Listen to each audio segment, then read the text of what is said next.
Great, thank you very much. Thanks for sticking with me for this last session before we break up for the evening event. Yeah, my name is Holger Bruchelt, and I want to talk a little about yet another low-code platform. So obviously, we've seen some really amazing and cool solutions already using the Neptune DXP platform. I personally was really amazed by some of the examples that we saw by the customers that we had on stage. Obviously, for me, it was really great to see that even there, a lot of customers actually used Microsoft services, Azure services. Right now, we saw the results from the hackathon where they used the cognitive services from Azure to do these sickness detections of the trees. So obviously, that is something that was already very great to see from my side. Now, I want to talk about how we can use the Power Platform, so Microsoft's low-code platform together with the Neptune DXP platform. I do not want so much to focus on the app building side of Neptune, but I actually want to put the focus on something else that is really, really cool with Neptune DXP. So I think Matthias mentioned in the very beginning that one of the things that Neptune can do really, really well is that there is the add-on on the SAP system. And with this add-on on the SAP system, Neptune actually has the possibility to really basically expose any SAP business objects via APIs to the outside world. And with this exposure, we have a beautiful way to also get this information into the Power Platform. And we just learned that Excel is, what was it? Spreadsheets are the main competitor or something like that. And that's actually something that I want to show. I want to show how we can use Neptune DXP to get the data out of the SAP system and get it into something like Excel, something like Teams, the office environment, to really see how we can extend the low-code solutions from what Neptune offers into the Microsoft side. And what I want to start with is a very quick introduction on the Microsoft Power Platform. So the Power Platform now contains out of 5 components, basically: Power Apps, so to build applications; Power Automate, to automate flows; Power BI, to do visualizations, analytics; Power Virtual Agents for chatbots, creating chatbots in Teams, for example; and Power Pages to build websites, basically. All of this is based on a very strong framework that has hundreds of connectors, that has the possibility to infuse AI services, where we're using PowerFX, which is basically an Excel-like formula language that is open source, and also management tools. And especially these management tools is something that is really, really crucial, because especially with low-code tools, we see a lot of questions from customers around security, governance, control, manageability, analytics, what's actually happening, and that's all also part of the Power Platform. So again, I don't want to spend too much time on this. We have lots of connectors, we have lots of triggers, especially obviously in the office world. But what I want to do is I really want to show you some demos and show you how this looks like. And all my demos will be very much SAP focused. And before we talk about the integration in SAP, I actually want to talk about a few connectors that we have out of the box, but then also want to highlight, again, these benefits that we see when using the custom connector to connect via the Neptune API factory in the SAP system. So we have RPA tools where you can really simulate clicks. If you want to simulate your SAP GUI, to open an SAP GUI, enter something, or if you have a web page where you want to automate something, or where you have a legacy application that has no APIs whatsoever, that's where we can use the RPA functionalities. Actually, if you're running already Windows 11, the Power Automate desktop tool is there, so you can immediately use it and automate some steps on your Windows 11 PC.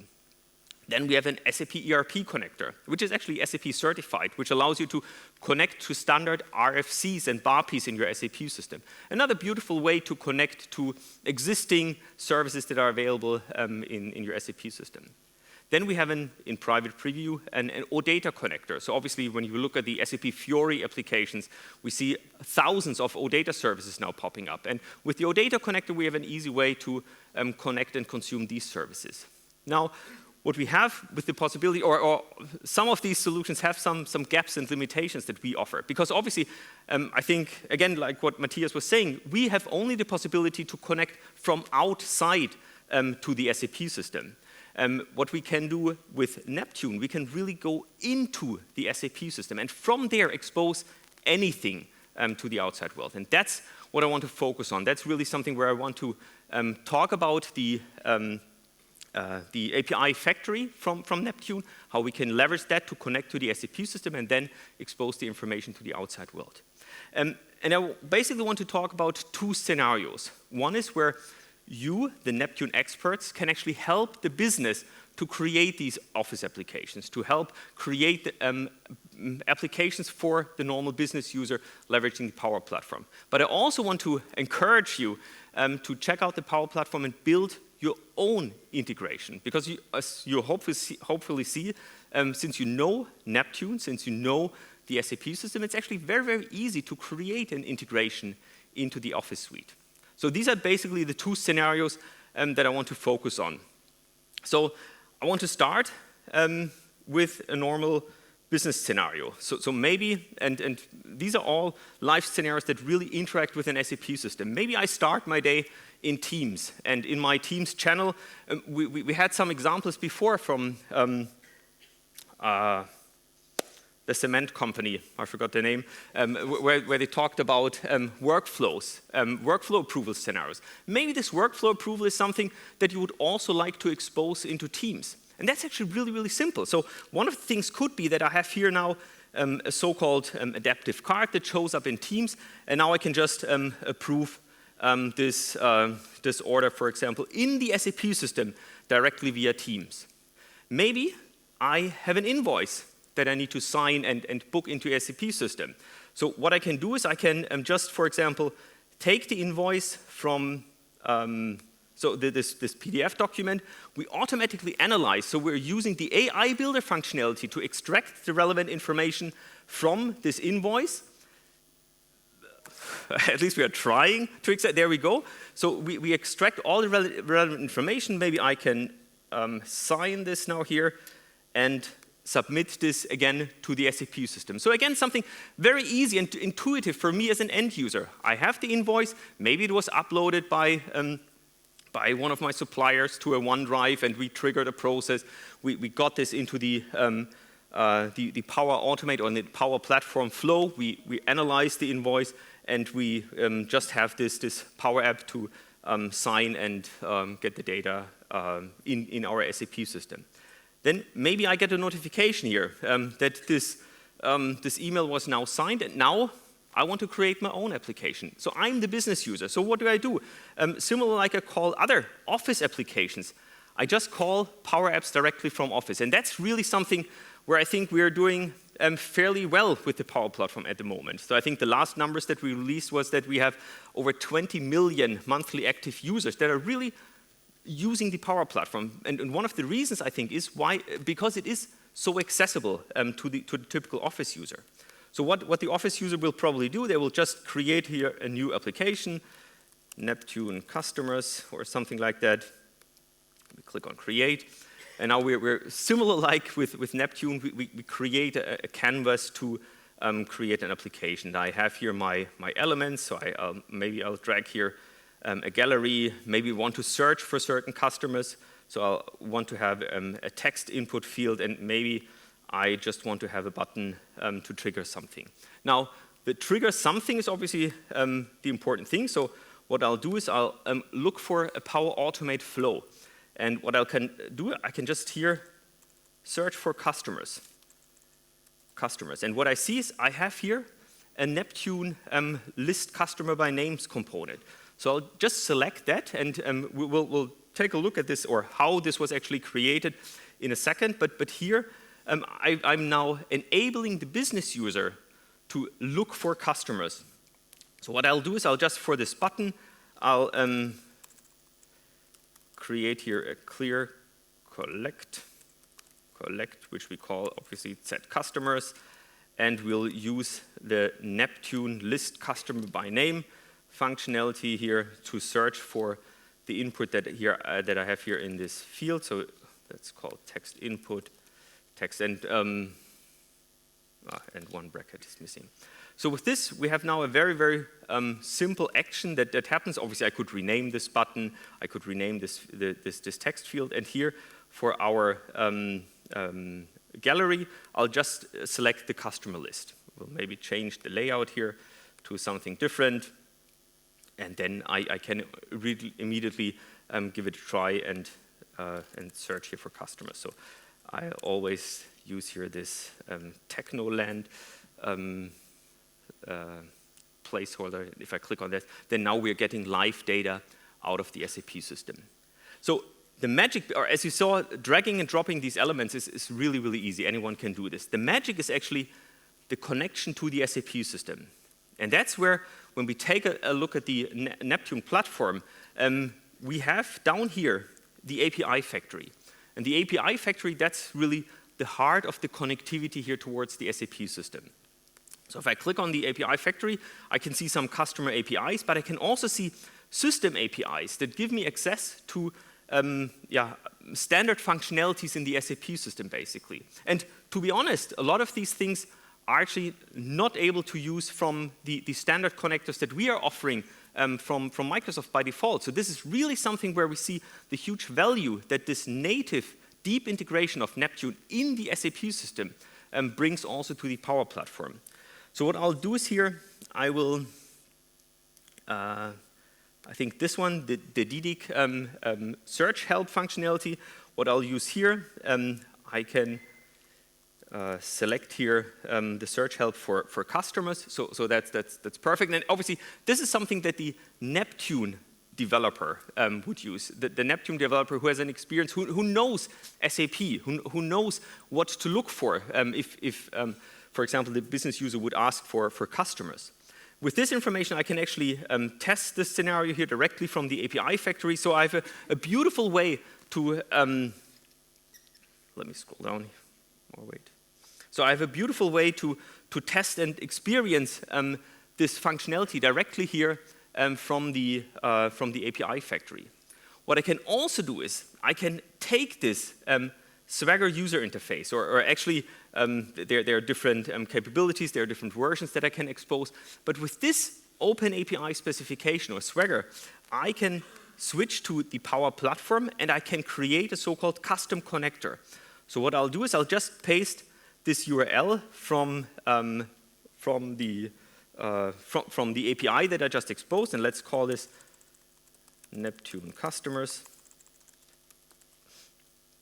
I can click on import, and now the Power Platform connects to the Neptune DXP platform and retrieves the relevant information. I would click through, I could create here new icons and whatever. In the end, this definition, that's where we really see all the information that come from our SAP system.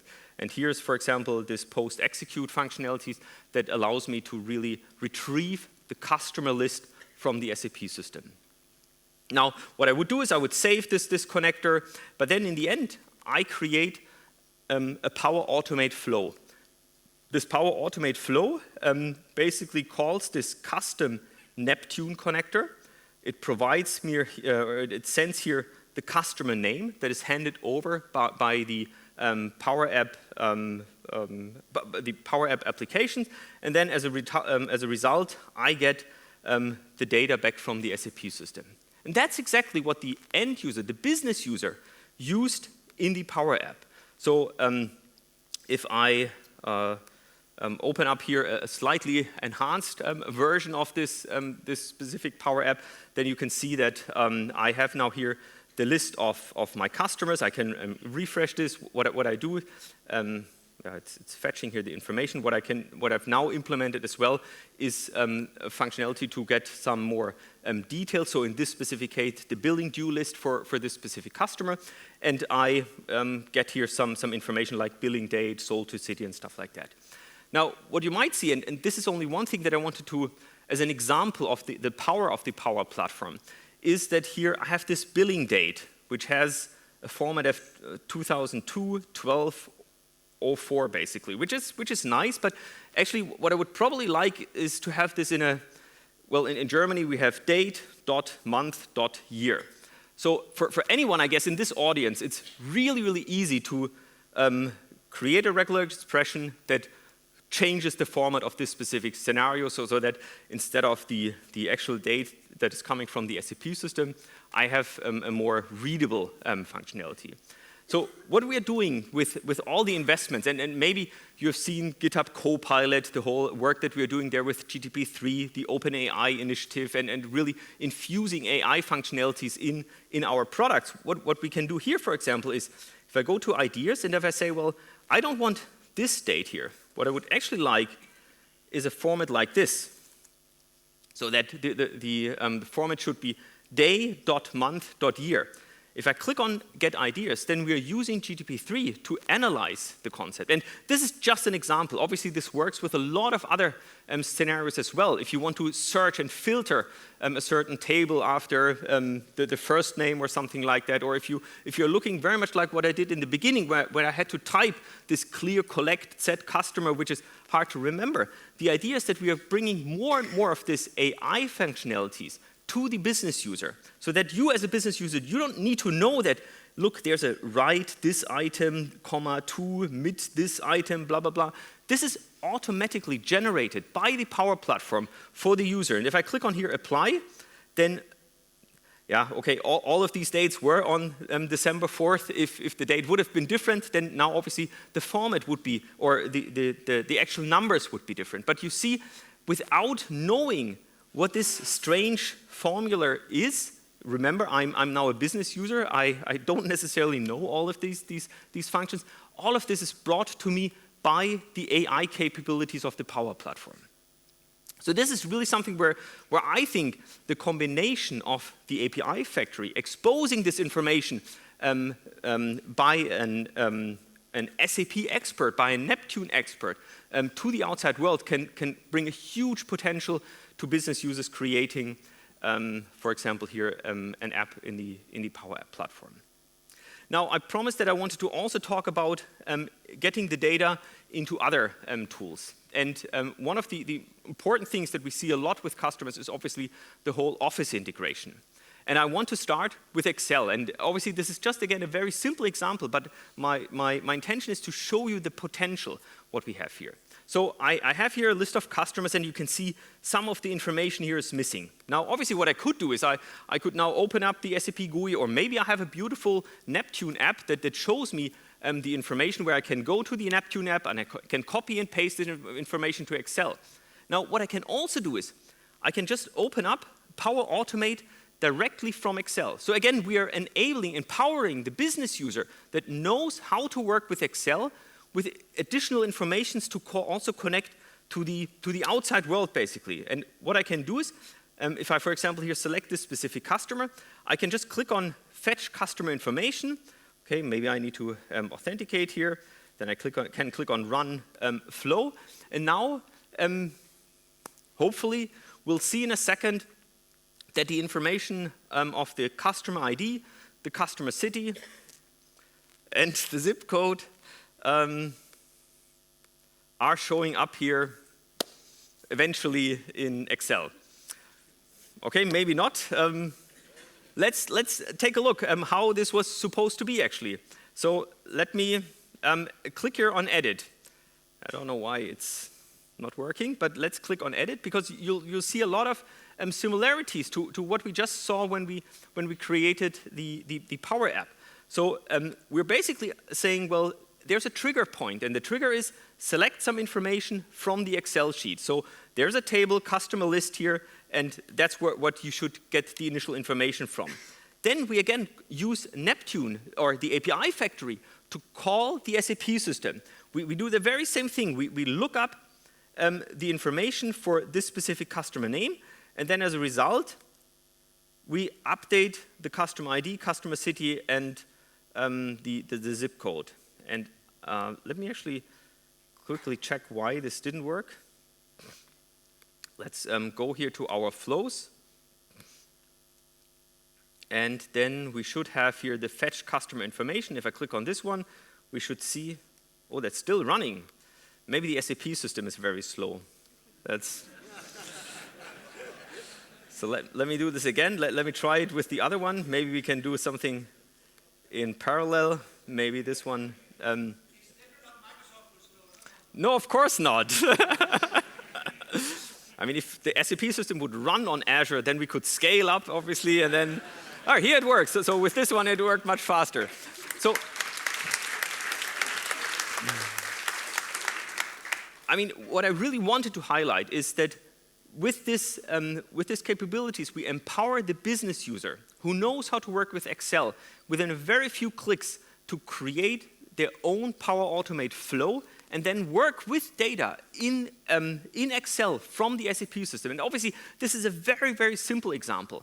But think of demand planning scenarios. Think of scenarios where you do mass approvals in Excel. We have customers that do exactly that, where they have the data from the SAP system in Excel, and they have Power Automate flows to run over this list and update the information in the SAP system. Another example, and obviously there was a lot of discussion around collaboration and teamwork, and what we see due to the pandemic, obviously, is a huge boost in Teams usage. So a lot of people are collaborating, and you saw this simple workflow approval that I started with. Well, actually, building these scenarios is extremely simple. And the thing that I did is I just went into Teams now. There's an app called Power Virtual Agent. So within Teams, anyone can do this. Then you can click on create a chatbot. So it's like it takes a few seconds to come to this page. So that's why I already did this. And then what we do is we just create a new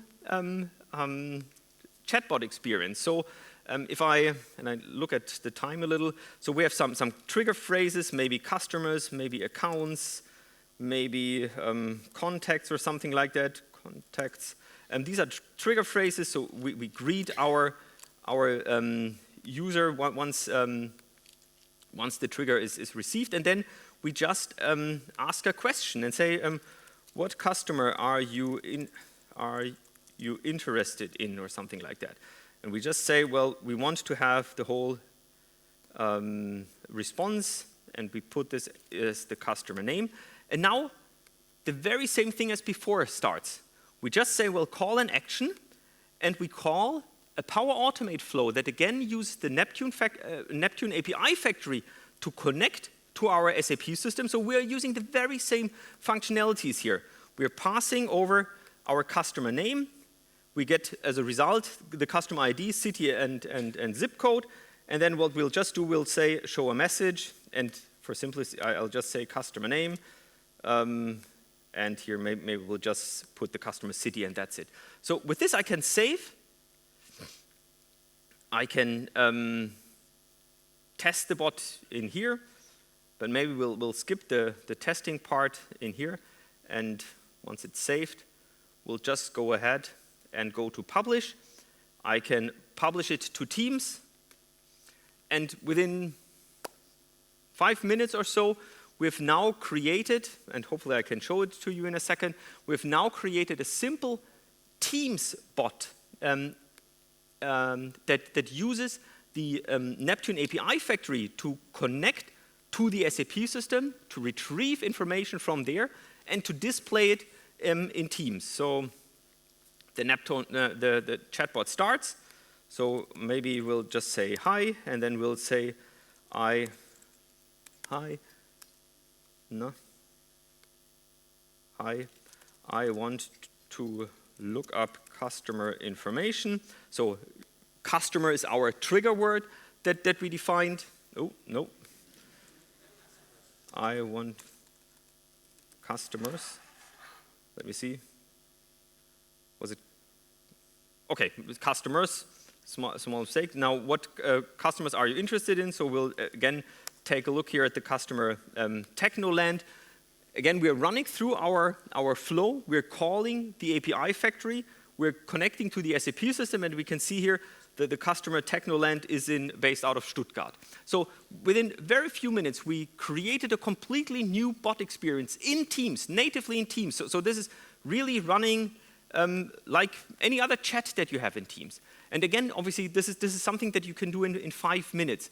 Potentially, you can build here a much more beautiful scenario here with more beautiful user interfaces, but really interacting, enabling your business users to interact from Teams with your SAP system. So I'm already 18 seconds over over the time. So with that, actually, oh yeah, one last thing that I wanted to highlight. So with the Power Platform, we have lots of different functionalities. We are really bridging the gap between the pro developer. We have a fantastic GitHub Visual Studio Code story. There's a seamless transition from the pro coder to the low coder. But what I really want to highlight is this integration with the API factory. We are certainly not the experts in connecting to an SAP system. But with the help of the API factory, that's exactly what we can now do, where we can get all the objects in the SAP system very easily, get this information in the hands of the business user. So the business users can, for example, create an Excel integration, can create a Teams integration, and so on. I hope that I was able to excite some of you to at least take a look. Holger said before, build, build, build. So give it a try. Try out another extension. Use the API factory to expose information from your SAP system, and then expose this information in the Power Platform. Build an Excel integration. We have a GitHub repo where Thorsten has helped me a lot actually to get this working, where we have an end-to-end documentation of how to get this working. So maybe take a look, and yeah, thanks for your interest. Thank you.